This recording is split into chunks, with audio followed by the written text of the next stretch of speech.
রাজধানীর ডিআরইউতে প্রস্তাবিত বাজেটের ওপর নৈতিকতাহীন অর্থনীতির সালতামামি শীর্ষক এ সেমিনারের আয়োজন করে নাগরিক ঐক্য।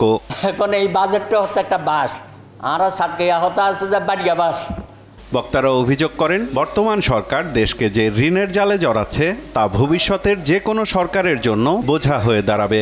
সে যে একটা লুণ্ঠনতন্ত্রের উপর নির্ভরশীল, সে যে কেবলমাত্র ব্যবসায়ীদের নয়, জেনারেল আজিজ কিংবা সাবেক আইজিপি বেনজির আহমেদ এদের মতো লোক পুরো রাষ্ট্র প্রশাসনের মধ্যে তৈরি করে রেখেছে।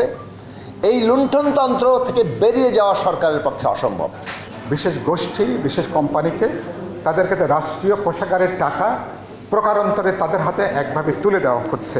বিএনপির স্থায়ী কমিটির সদস্য নজরুল ইসলাম খান বলেন, জনগণের ভোটে নির্বাচিত না হওয়ায় দেশের সংখ্যাগরিষ্ঠ মানুষের সন্তুষ্টির কথা ভাবে না সরকার।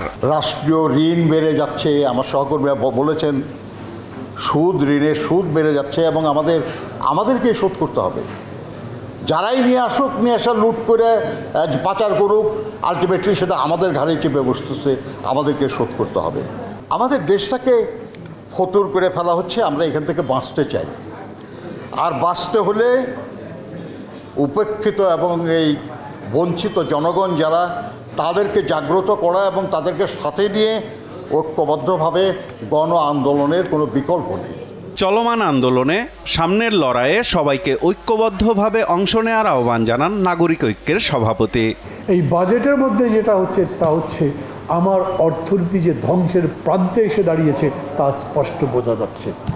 অতএব গরিব মানুষ, নিম্নবিত্ত, মধ্যবিত্ত, নিম্ন মধ্যবিত্ত, এমনকি উচ্চ মধ্যবিত্ত, এদের সবাইকে আগামী দিনের এই আন্দোলনে সামিল হতে হবে, তার কোনো বিকল্প নেই। এদিকে জাতীয় প্রেস ক্লাবের সামনে গণতন্ত্র ফোরাম আয়োজিত প্রতিবাদ সমাবেশে বিএনপি নেতারা অভিযোগ করেন, দুর্নীতিবাজদের আশ্রয় প্রশ্রয় দিচ্ছে বর্তমান সরকার। আপনারা বেনজিরের রাষ্ট্রদাতা, আজিজের রাষ্ট্রদাতা, বিচার শুধু তাদের নয়, বিচার হবে বাংলাদেশে এই আওয়ামী লীগ সরকারের মধ্য থেকে যারা নেতৃত্ব দিয়ে দেশকে দুর্নীতিগ্রস্ত করেছেন। আপনার আমলে বেনজির, আজিজের মতো বহু লোক এখনো সরকারে আছে, তাদের বিরুদ্ধে রিটার্নের আগে ব্যবস্থা আপনাকে নিতেই হবে।